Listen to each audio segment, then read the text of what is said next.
বিশ্ব মা দিবস আজ। সন্তানের জন্য নিজের সকল চাওয়া পাওয়া বিসর্জন দেন যেই মা, জীবনের শেষ প্রান্তে এসে সেই সন্তানদের সুখের জন্যই অনেক মায়ের দিন কাটে বৃদ্ধাশ্রমে। বিশ্ব মা দিবসে কেমন আছেন বৃদ্ধাশ্রমের সেই মায়েরা? সাভার প্রতিনিধি শাহিদ জুয়েল ও গাজীপুর প্রতিনিধি অপূর্ব রায়ের তথ্য ছবিতে দেখুন ডেস্ক রিপোর্ট। মাঠের অলরাউন্ডার আমি, আর ঘরের allrounder Tylox. Tylox toilet cleaner, clean মানেই টাইলক্স।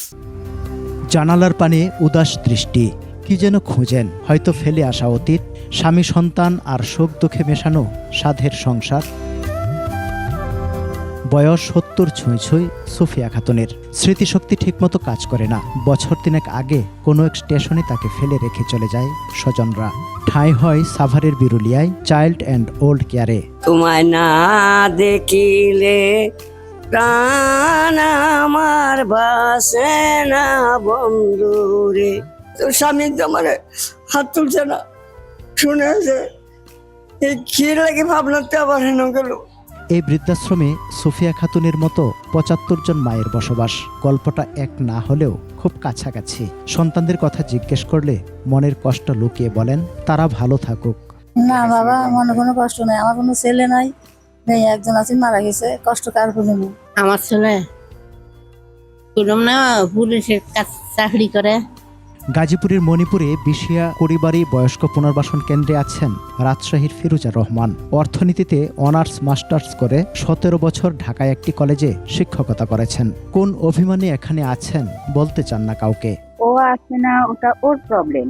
আর ভরণ পোষণও দেয় না, সেটাও তার প্রবলেম। আমার দিক দিয়ে কোনো প্রবলেম নাই, তবে আমি সবসময় তাকে দোয়া করি। একসময় বাবার আদরে রাজকন্যা মুন্সিগঞ্জের জায়েদা, গোপালগঞ্জের মমতাজ বেগম ও ঢাকার তাহেরা খাতুনদের এখন বৃদ্ধাশ্রমে দিন কাটে নীরবে নিঃশব্দে।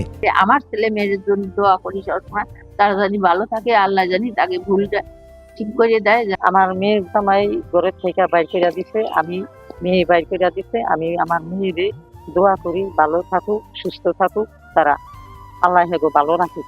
পরিবার যেখানে থাকে সেখানে তো এক আধটু অশান্তি থাকেই। আসলাম কিছুটা সময়, নিজে একটু দূরে থাকলাম। শুধু বিশেষ দিনে নয়, বৃদ্ধ বয়সে যেন একটা দিনও প্রিয় স্বজনদের ছেড়ে কাটাতে না হয় মায়েদের, এমনটাই প্রত্যাশা সবার।